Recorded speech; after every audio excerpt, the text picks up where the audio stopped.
Right. Sexual reproduction flowering பிளான்ஸோடைய summary. Okay, all இது பார்த்துட்டோம். இதில் ஏதாவது புதுசாக பாயிண்ட் ஏதாவது கிடைக்குதா, இல்லை பழச விஷயங்களை ஒரு கட் ஷார்ட் பண்ணி என்ன கொடுத்துருக்காங்க சிம்பிளா அப்படின்றத பார்க்கலாம். சரி, flowers are the seat of sexual reproduction in angiosperm அப்படின்னா என்ன அர்த்தம்? புதுசாக இருக்குது அந்த வார்த்தை, சொல்லுங்க. மலர்கள் அப்படின்றது ஆஞ்சியோஸ்பர்ம்ல என்ன அர்த்தம்? சைட்டா? சீட்னா என்ன அர்த்தம்? சீட்னா இடமா?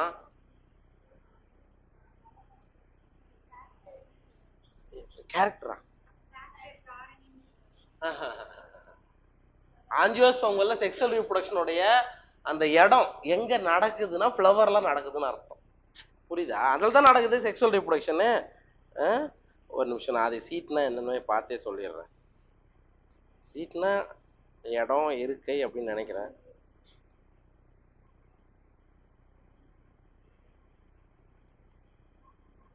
அதான் இருக்கை, ஒரு பிளேஸ். சரியா? ஆமா. அப்ப ஆஞ்சியோஸ்பர்ம்கள்ல செக்ஷுவல் ரீப்ரொடக்ஷன் நடக்கக்கூடிய இடம் எதுனா ஃப்ளவர். மலர்ல தான் பாலினப்பெருக்கம் ஆஞ்சியோஸ்பர்ம்கள்ல நடக்குது. சரியா? ரைட். இந்த flower andrecium consisting of stamens represent the male reproductive organ and gynoecium consisting of pistils represent the female reproductive organ. இது நமக்கு தெரிஞ்சது தான். ரைட்டா? அப்போ ஒரு ஃப்ளவர்ல மேல் ரீப்ரொடக்டிவ் ஸ்ட்ரக்சர் நம்ம என்ன சொல்றோம்? ஆண்ட்ரீசியம், மகரந்த தாள் வட்டம் அப்படின்னு சொல்றோம். சரிங்களா? அதே மாதிரி ஃபீமேல் ரீப்ரொடக்டிவ் சிஸ்டத்தை கைனீசியம்னு சொல்றோம். அப்ப ஆண்ட்ரீசியம் எதை கொண்டிருக்கிறது? மகரந்தத்தை கொண்டிருக்கிறது, ஸ்டாமனை கொண்டிருக்கிறது. அதே மாதிரி கைனீசியம் சூலகத்தை கொண்டிருக்கிறது அப்படின்னு சொல்லலாம். புரியுதா? அப்ப மற்றது ரெண்டும் அக்சசரி வேர்ட்ஸ். கேலிக்ஸும் கொரோலாவும் துணை வட்டங்கள் அப்படின்னு தான் சொல்லுவோம். அது வந்து டைரக்டா பார்ட்டிசிபேட் பண்றது கிடையாது. சரி, அப்ப ஃப்ளவர்ல இந்த ரெண்டு இதுவும் தான் வந்து என்ன சொல்லுவோம்? Reproductive whorl of flower. சரியா?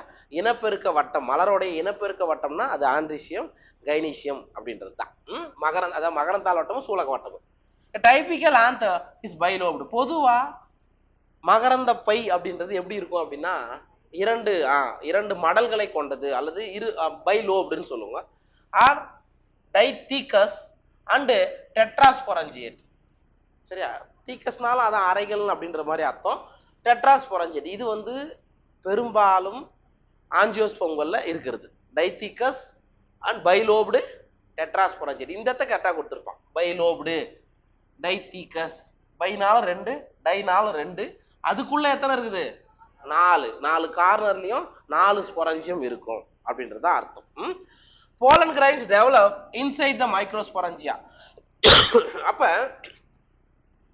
எப்படி இருக்குல்ல? எங்க போட்டேன்? இப்படிதானே இருக்கு. இதான மைக்ரோஸ்பொரஞ்சியம். புரியுதா? அப்ப so pollen grains develop inside the microspora. அந்த மைக்ரோஸ்பொரஞ்சியாவுக்கு உள்ள இருந்து தான் மகரந்த துகளானது உருவாகிறது, வெளியேறுகிறது அப்படின்றது அர்த்தம். சரிங்களா? 4 wall layers, the epidermis, endothecium, middle layer and tapetum. அது ஏற்கனவே படிச்சது தான். இது மேல எபிடர்மிஸ், அதுக்கு கீழே எண்டோதீசியம், அதுக்கு கீழே மிடில் லேயர். இந்த 3 லேயரும் என்ன வேலை பார்க்கும்? ப்ரொடெக்ஷன் வேலை, பாதுகாக்கக்கூடிய வேலையை செய்யும். அண்ட் டெகிசன்ஸுக்கு யூஸ் ஆகும், அதாவது வெடிக்கிறதுக்கு யூஸ் ஆகும். அண்ட் உள்ளகிற டபிட்டம் ஃபுட்டை கொடுக்க போகுது, நியூட்ரிஷன் கொடுக்க போகுது. அவ்வளவுதான். சரிங்களா? அப்ப மைக்ரோஸ்பொரஞ்சியத்தை சுத்தி இந்த 4 அடுக்குகள் இருக்கு அப்படின்றது சொல்றோம்.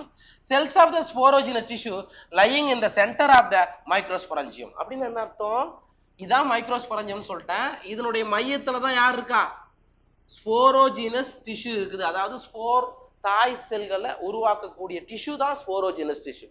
சரிங்களா? அப்ப ஸ்போரோஜினஸ் டிஷ்யூ எங்க இருக்குது? மைக்ரோஸ்பொரஞ்சியத்தோடைய மையத்துல இருக்குது. It undergo meiosis, microsporogenesis. அப்ப என்ன சொல்றாங்க? அப்ப ஸ்போரோஜினஸ் டிஷ்யூ தான் என்னது? போலன் மதர் செல் வச்சுக்கோ, அல்லது ஸ்போர் மதர் செல்னு வச்சுக்கோ. அப்ப இது என்ன கண்டிஷன்ல இருப்பாங்க? Diploid condition. அப்ப மியாசிஸ் அல்லது ரிடக்ஷன் டிவிஷனுக்கு போயிட்டு எதை ஃபார்ம் பண்ண போகுது?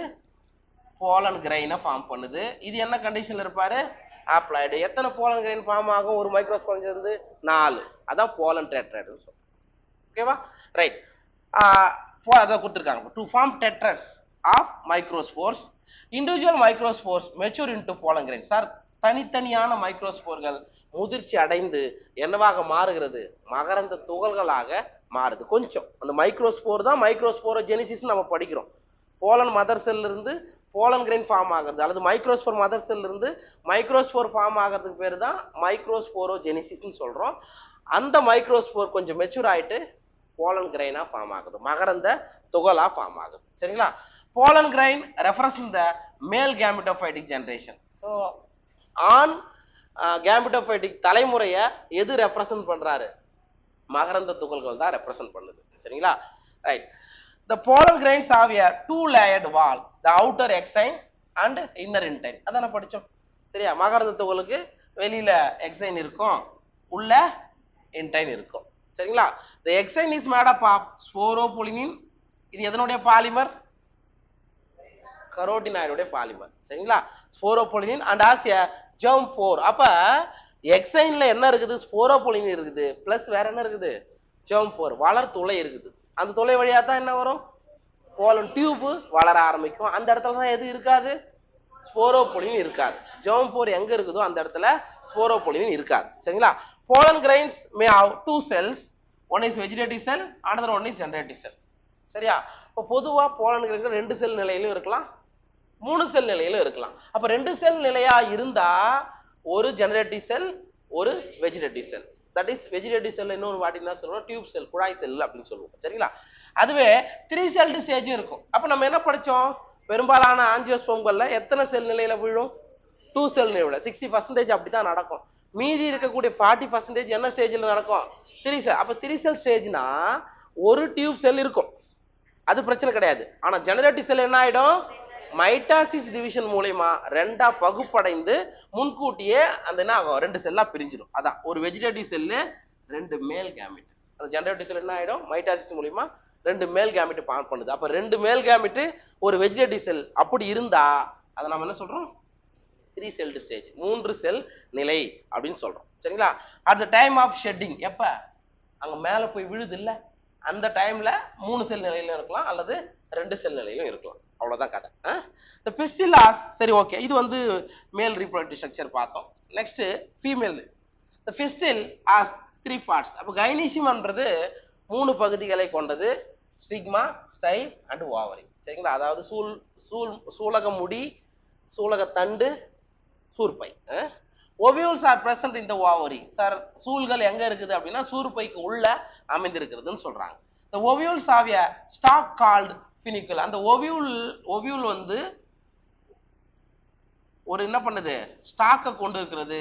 அந்த காம்பு மாதிரியான பகுதிக்கு நம்ம என்ன சொல்றோம்?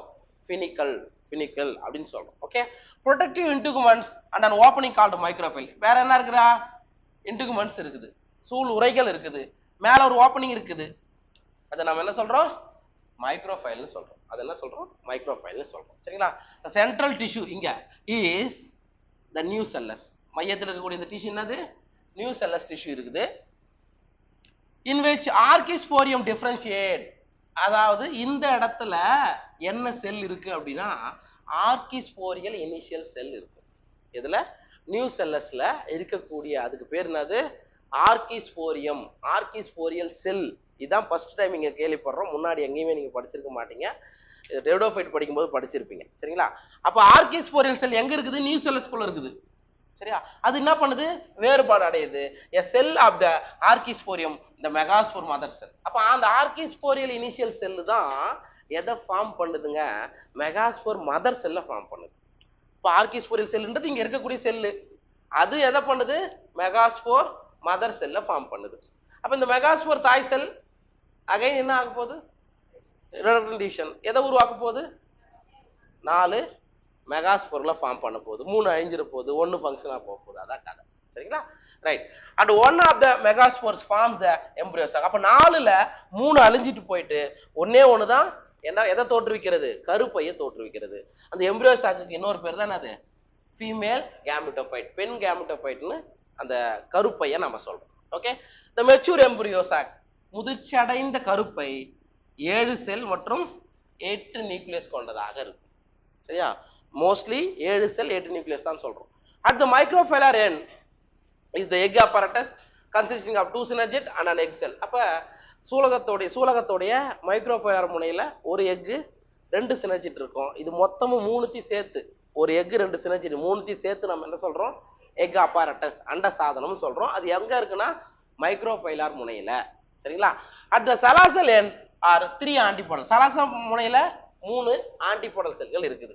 at the center is a large central cell with 2 polar nuclei. மையத்துல மிகப்பெரிய மைய செல் இருக்கும். அதுக்குள்ள 2 துருவ உட்கருக்கள் 2 போலார் நியூக்ளியை மையத்துல இருக்குன்னு சொல்றாங்க. சரிங்களா? அதுக்கு அடுத்து pollination. Pollination is the mechanism to transfer pollen grains from the anther to the stigma. சரியா?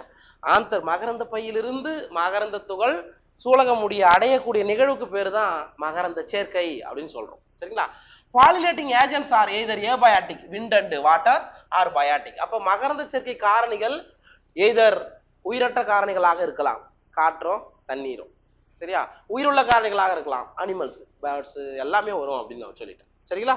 ரைட். இது வந்து பாலினேஷன் பத்தின notes. Next pollen fiscal interaction. மகரந்த சூலக இடைவினை involves all events from the landing of pollen grains on the stigma until the pollen tip enters the embryo sac. அதாவது pollen fiscal interaction மகரந்த சூலக இடைவினை என்ன தெரியுமா?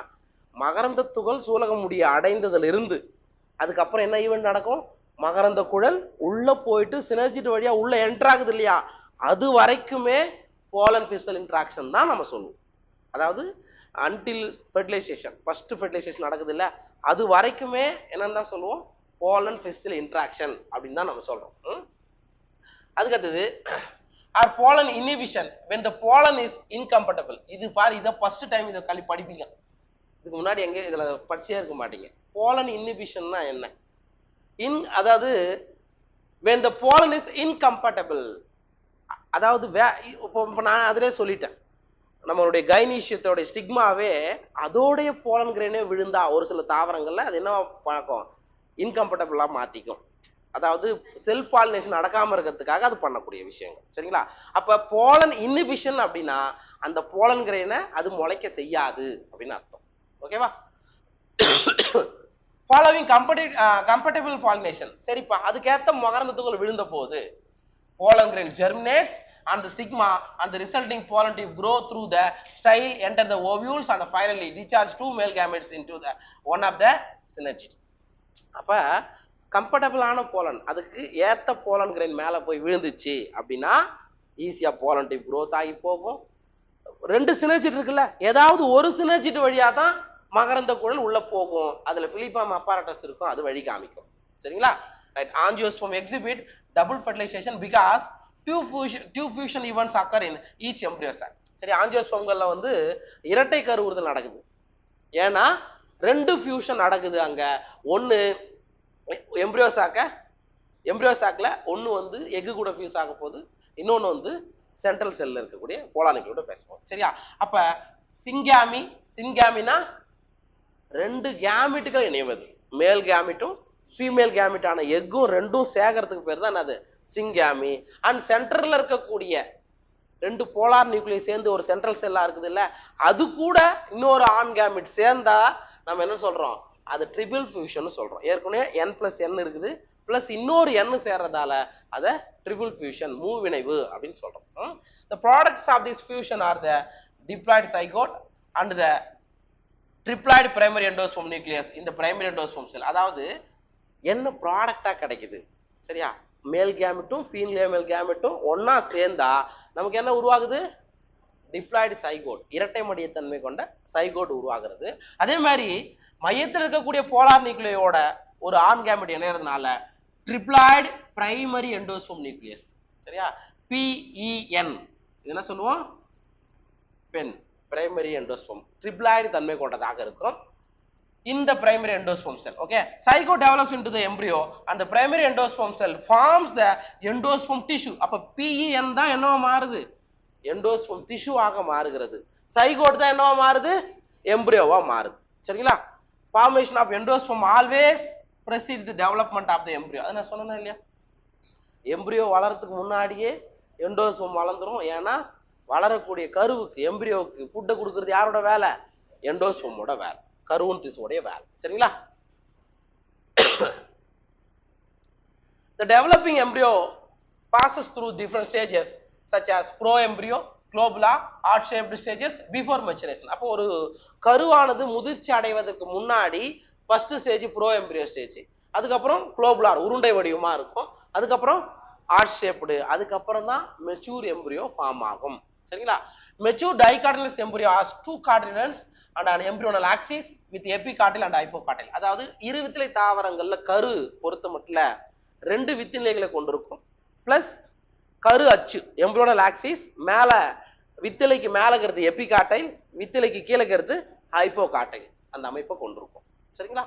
எம்ப்ரியோஸ் ஆஃப் மோனோகார்டினஸ் ஆவிய சிங்கிள் கார்டினடன், அதுக்கு பேர் என்ன சொல்லலாம்?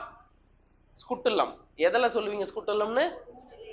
மோனோகார்ட்ல கிராசஸ் தான் நம்ம சொல்லுவோம், எல்லாத்தையும் நம்ம சொல்ல மாட்டோம். புற்கள்ல ஒரே ஒரு கார்டினடன் இருக்கும், அதுக்கு பேர் தான் ஸ்குட்டுலம், மறக்காதீங்க. சரிங்களா? After fertilisation ovary develops into fruit, ovule develops into seed. சரி, கருவுறுதலுக்கு பிறகு சூர்பை கனியாகவும் சூழ் விதையாகவும் மாறும் அப்படின்றதா தகவல். Okay, a phenomenon called apomixis is the found in some angiosperm. ஒரு சில ஆஞ்சியோஸ்பம்கள்ல என்ன இருக்குது? கருவுறுதல் நிகழாமல் விதை உருவாக்கப்படுகிறது. சரியா? Formation of seed without fertilisation, அந்த ஈவெண்ட்டுக்கு பேர் தான் அப்போமிக்சிஸ். ஒரு சில ஆஞ்சியோஸ்பம்ல காணப்படுகிறது, பர்டிகுலர்லி இன் கிராசஸ். அப்போமிக்சிஸும் பொதுவா எதில் இருக்குது? புற்கள்ல நிறைய இருக்குது. It result in the formation of seeds without fertilisation. அப்ப விதைகள் கருவுறுதல் நடக்காம அப்போமிக்சிஸ்ல உருவாக்கப்படுகின்றன. Apomictics have several advantages in horticulture and agriculture. Horticulture முன்னாடி கொடுத்துருக்காங்களான்னு பாருங்க, கொடுத்துருக்க மாட்டாங்க. ஓகே, அப்ப அப்போமிக்சிஸ் வந்து நிறைய அட்வான்டேஜஸ் கொடுக்குது இன் ஹார்டிகல்ச்சர், தோட்டக்கலை. சரியா? அதே மாதிரி அக்ரிகல்ச்சர் விவசாயத்திலும் முக்கியத்துவத்தை கொடுக்கிறது. சம் ஆஞ்சியோஸ்பம் ப்ரொடியூஸ் மோர் தென் ஒன் எம்ப்ரியோ இன் தேர் சீட், அதுக்கு பேர் என்ன சொல்றோம்? பாலி எம்பிரியானி, பல கருநிலை. எக்ஸாம்பிள் சிட்ரஸ், மா, ஆரஞ்சு, மாங்கோ. இது ஞாபகம் வச்சு, சிட்ரஸ்ன்றதால ஆரஞ்சு சொன்னா தப்புன்னு சொல்லாதீங்க. சரியா? லைம்னு சொன்னாலும் கரெக்டு தான். சரிங்களா? ஞாபகம் வச்சுக்கோ. That's all. இந்த செக்ஷுவல் ரிப்ரொடக்ஷன் ஃப்ளவரிங் பிளான்ட்ஸோடைய சம்மரி பார்ட் ஓவர். சரியா?